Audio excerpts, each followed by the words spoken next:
I sat at the kitchen table late at night, the house quiet except for the faint hum of the refrigerator. In front of me was his wallet lying open with bills peeking out. My hands shook as I held them, my heart racing so fast it felt like it might break my ribs. I never thought I would be this woman. I never thought I would be the one who crossed a line like this. But that night, unhappiness pushed me into a place I didn't recognize. My name is Rachel. I'm 29 years old and I live in a small town outside Chicago. To the outside world, my life looks steady. I have a partner, Mark, who works hard and provides for us. We have a neat little apartment with clean curtains, a tidy kitchen and smiling pictures on the wall. People look at us and see stability. They think we are happy. But the truth is I wasn't happy. I hadn't been for a long time. I smiled when neighbors greeted me, laughed when friends asked about us, and nodded when family said how lucky I was. But behind closed doors my chest felt empty, my nights long and my heart restless. Mark gave me everything practical.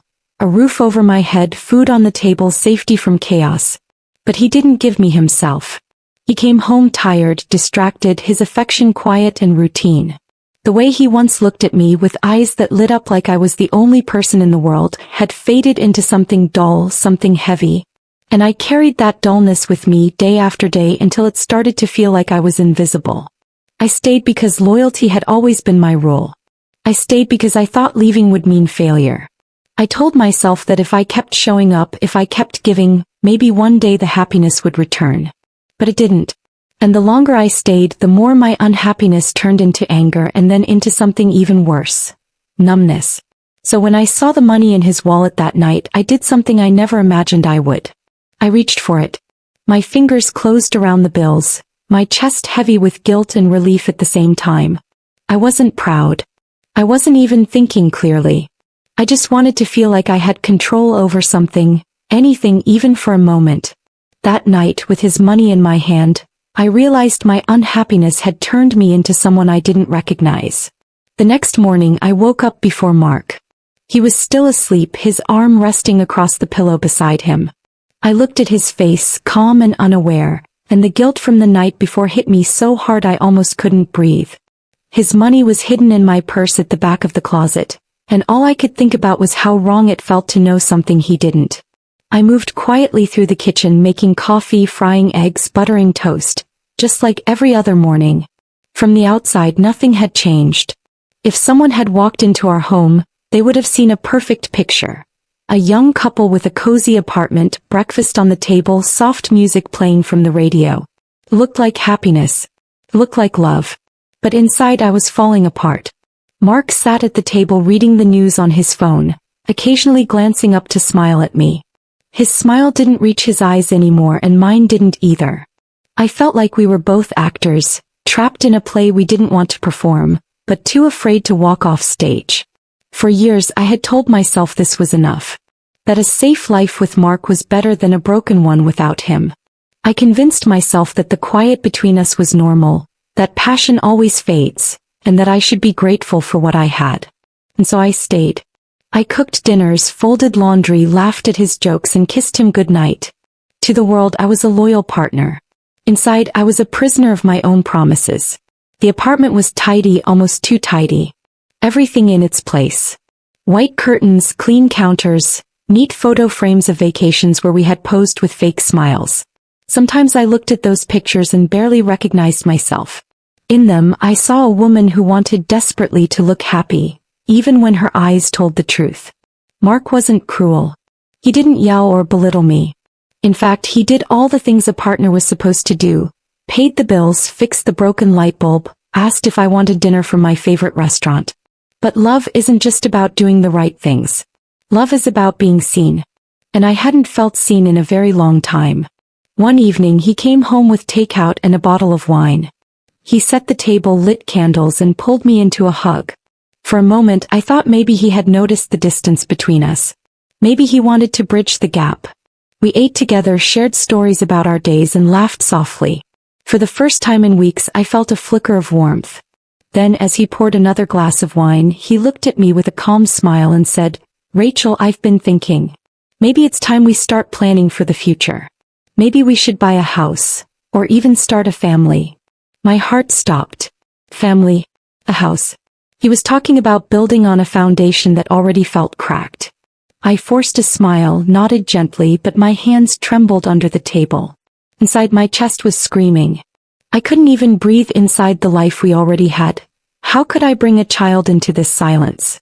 That night, I lay awake staring at the ceiling, my thoughts heavy and sharp. I turned toward him as he slept peacefully, and I felt the distance like a wall between us.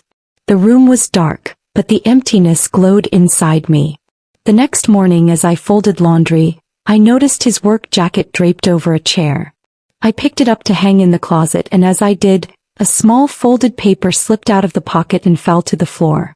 At first I thought it was a receipt, but when I opened it my breath caught. It was a note. The handwriting wasn't mine. The words were simple but crushing. Last night was perfect. I can't wait to see you again. The room spun around me. My hands shook as I read it again and again. The truth was right there in front of me in ink that wasn't mine. For years I had been loyal. For years I had given him my heart, my trust, my patience. And still it wasn't enough. Now I wasn't just a woman who had stolen his money. I was a woman who had given everything, only to find out he was already giving his love to someone else. I sank onto the bed, the note clutched in my hand, my chest burning with betrayal and guilt. Betrayal for what he had done to me.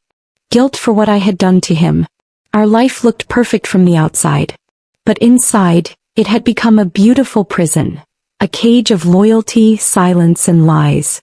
And now the walls were finally cracking. I told myself I would only take a little. But now I realized what he had already taken from me was so much more. The note shook in my hands until my fingers ached. Last night was perfect. I can't wait to see you again. Those words spun around in my mind like sharp glass, cutting deeper every time. My chest burned with anger, with sorrow, but mostly with the heavy weight of realization. I wasn't the only one hiding something. I sank onto the bed, the note clutched in my hand, my chest burning with betrayal and guilt. Betrayal for what he had done to me. Guilt for what I had done to him. Our life looked perfect from the outside. But inside, it had become a beautiful prison. A cage of loyalty, silence, and lies. And now the walls were finally cracking. I told myself I would only take a little. But now I realized what he had already taken from me was so much more. The note shook in my hands until my fingers ached. Last night was perfect. I can't wait to see you again.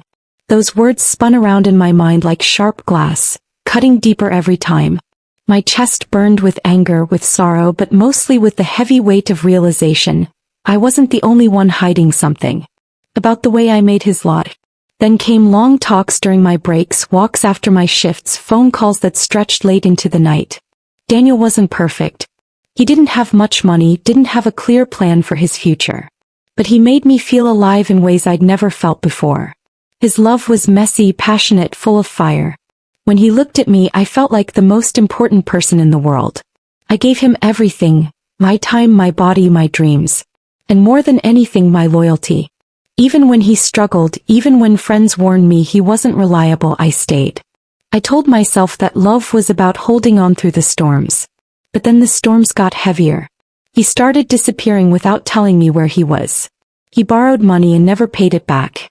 He promised he would change, but the promises were always just words. One night I found out he had been with someone else. I confronted him, my voice shaking, but he only shrugged and said, "I'm not ready to settle down. I never asked you to give me forever." That night broke me. I had built my whole world on the belief that loyalty meant love, and in a single sentence he destroyed it. I swore to myself that I would never let anyone hurt me like that again. That I would never give so much of myself without receiving the same in return. So when I met Mark a year later, he felt like the opposite of Daniel. He was stable, calm, dependable. He didn't sweep me into storms. He grounded me. He offered safety, a steady life. After the chaos of Daniel, Mark's steadiness felt like healing.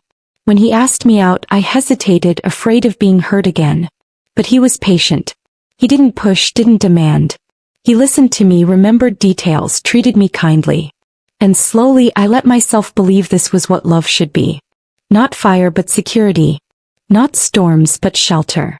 I convinced myself that this was my second chance. That if I was loyal, if I gave Mark everything, I would finally be loved the way I had always dreamed. I poured myself into our life together. I cooked, cleaned, supported him, stayed faithful through everything. But now, sitting with that note in my hand, I realized something terrible. I hadn't chosen Mark out of love. I had chosen him to forget. I had chosen him to erase Daniel's ghost. And all I had done was trap myself in another prison. The ghost of Daniel was still there. His betrayal still shaped me. His absence still haunted me. And Mark, whether he knew it or not, was only filling the silence that Daniel left behind. The stolen money in my purse, the note from another woman in his jacket. These weren't just mistakes. They were symptoms of a wound I never healed. I thought being loyal to Mark would prove something, that it would erase the past. But ghosts don't vanish just because we cover them with new paint. That night, I sat alone in the dark living room, the note on the table in front of me. My chest ached as memories flooded back. Daniel's smile, his broken promises, my own shattered heart. I whispered into the silence, "I gave you everything and it still wasn't enough." I wasn't sure if I was talking to Daniel or Mark. Maybe both. Because the truth was clear now. I had married Mark to forget Daniel. I had clung to loyalty because I didn't know how else to live. And in the process I had lost myself. I pressed the note into the drawer, shut it, and leaned back against the couch. But shutting a drawer doesn't silence the ghosts. They live inside you waiting. And I knew then that sooner or later, I would have to face not just Mark's betrayal but my own past. I thought I buried the past, but when I held his money I saw my old self staring back at me. After I found that note, everything inside me collapsed. Yet on the outside nothing changed. The next morning I made coffee, buttered toast, and set it on the table as if the world was normal. Mark came in, kissed my forehead, and sat down to eat. He didn't know I had read the words another woman had written to him. Or maybe he did, and just like me he had chosen silence. But silence doesn't heal. It only digs the wound deeper. I told myself I could push it down. That if I acted normal maybe things would fall back into place. So I pretended. I smiled when he asked about my day. I laughed at his jokes.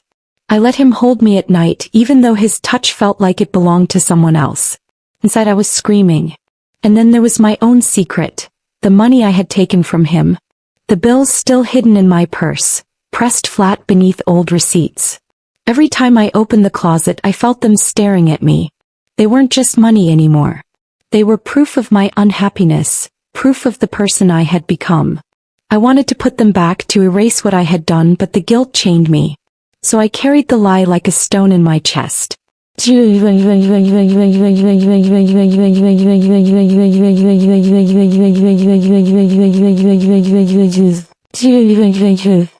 One afternoon I met my friend Lily for coffee. She looked at me carefully as I stirred my drink without taking a sip. "Rachel," she said softly, "what's wrong? You look far away."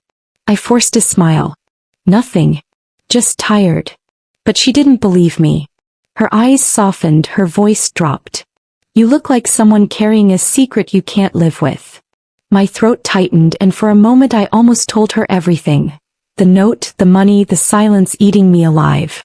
But the words wouldn't come. I just shook my head and whispered, "I'm fine." She reached across the table and squeezed my hand. "Pretending doesn't fix anything, Rachel. Whatever it is, you can't hold it forever." Her words followed me home like shadows. That night I stood at the sink washing dishes. The water was warm, the bubbles rising around my fingers. Without meaning to, I whispered, "Why did you do this, Mark?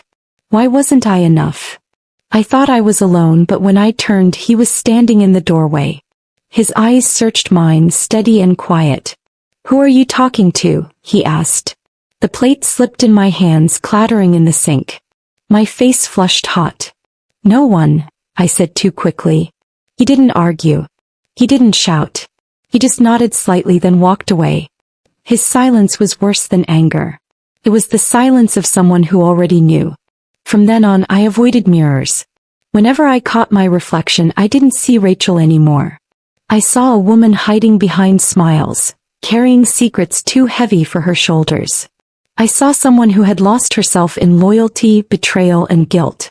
Mark noticed the change. Some nights he asked if I was okay if I was stressed. Once he suggested we take a trip, just the two of us. Maybe the beach will help us reset, he said gently. I smiled and agreed, but inside I thought, you can take me anywhere but I'll still be broken. The silence grew thicker. Our words became shorter. Dinner together felt like eating with a stranger. And every time I looked at him, the same two truths screamed in my mind. I stole from you. And you betrayed me. One evening Lily called me again. Her voice was gentle but firm. Rachel, I don't know what's going on, but please don't let it destroy you. Secrets grow heavier the longer you hold them. After we hung up, I sat on the bathroom floor, my back against the cold tiles. Silent sobs shook me, my hands pressed to my face. Tears soaked my palms as I whispered, I was loyal. I tried, and still it wasn't enough. I cried for myself. I cried for the girl who had once believed loyalty could save everything. I cried for the woman I had become, hiding stolen money in a closet, holding a love letter that wasn't written to her. The breaking point came on a Sunday evening. We sat at the table eating pasta. He looked up with a small smile and said, I saw a house listing online. It has a big yard, perfect for kids. The fork fell from my hand, clattering onto the plate. My chest tightened so hard I thought I might collapse. He kept talking about the neighborhood, the schools, the yard, as if we were building a future together. But all I could hear was the echo of another woman's handwriting. Last night was perfect. I pushed back my chair and stood up. My legs trembled as I walked into the bedroom. He followed, confused. Rachel, what's wrong? I sat on the edge of the bed, my voice barely a whisper. I can't do this anymore. His face paled. Do what? Pretend, I said, my throat burning. The room went quiet. He stood there staring at me, waiting for more. My chest heaved with sharp breaths. I wanted to hold up the note, to throw the stolen money at his feet, to scream the truth. But the words stayed trapped. He stepped closer, his voice soft. Rachel, what aren't you telling me? Tears blurred my vision, but I stayed silent. And in that silence I saw it. The flicker in his eyes, the heaviness in his shoulders. He already knew. Maybe not everything, maybe not the details, but he knew the distance. He felt it the same way I did.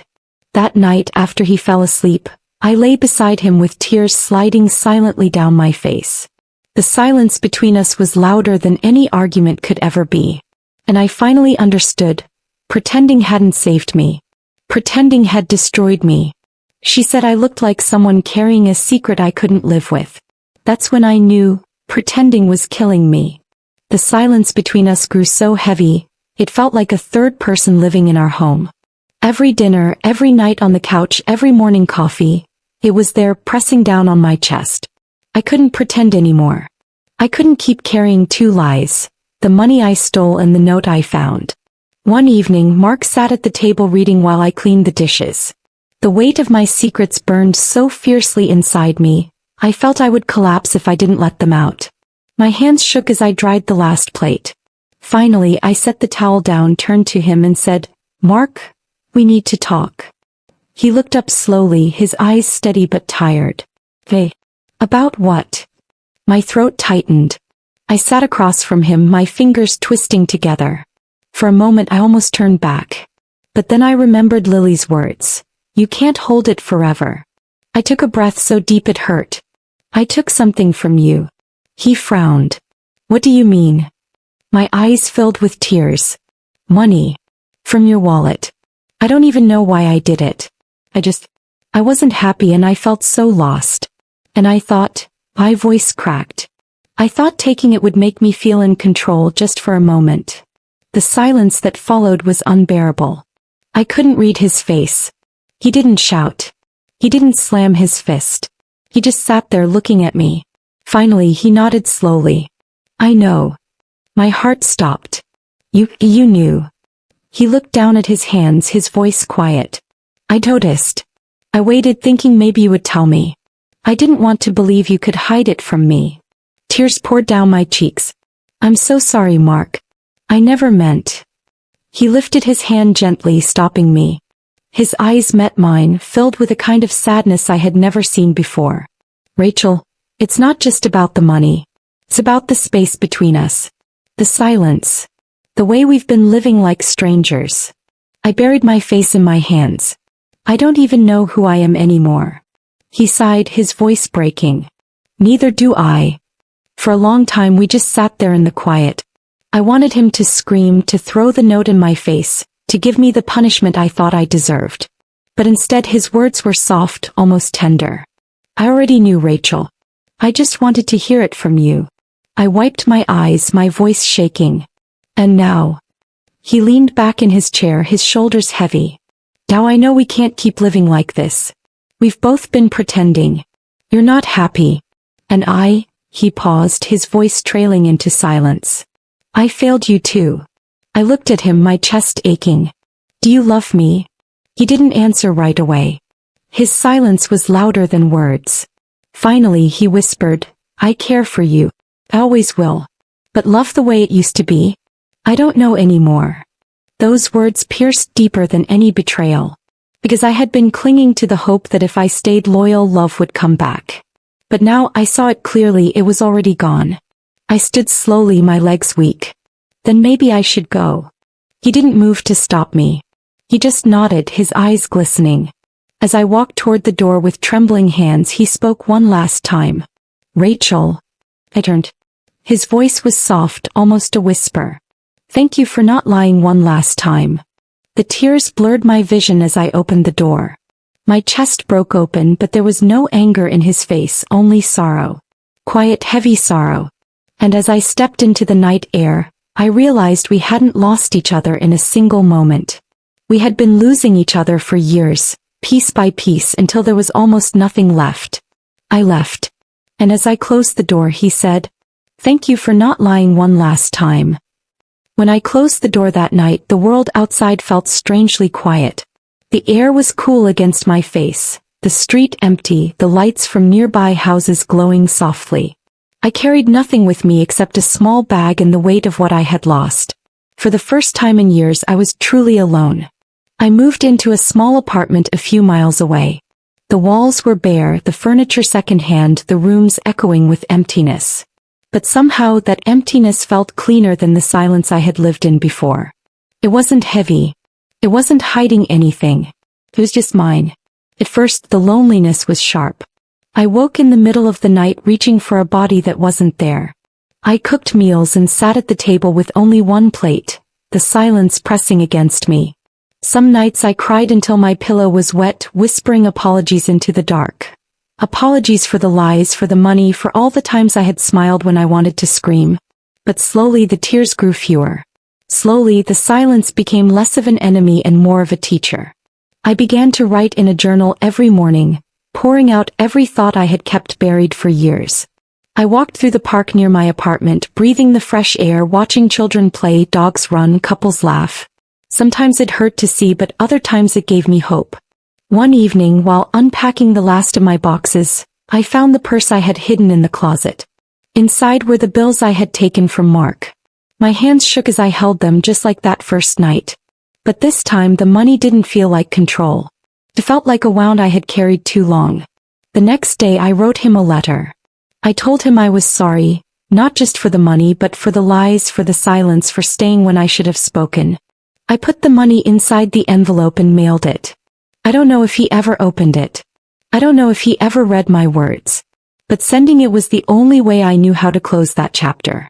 A week later I found something in one of the boxes I almost didn't open. It was a small notebook, leather-bound, the one Mark used to keep by his bedside. I must have packed it by accident. My heart pounded as I opened it, unsure if I wanted to see what was inside. On the first page, written in his neat handwriting, were simple words. Rachel, you are stronger than you think.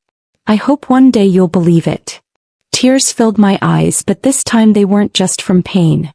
For the first time I saw that even in our brokenness he had cared. Maybe he hadn't loved me the way I needed, maybe he had betrayed me in ways I'll never fully understand, but he had seen me, at least a part of me. That night I sat by the window with the notebook in my lap. I whispered into the quiet, thank you. Not just to him but to myself, for surviving, for walking away, for finally telling the truth. Life didn't heal overnight. Healing never does.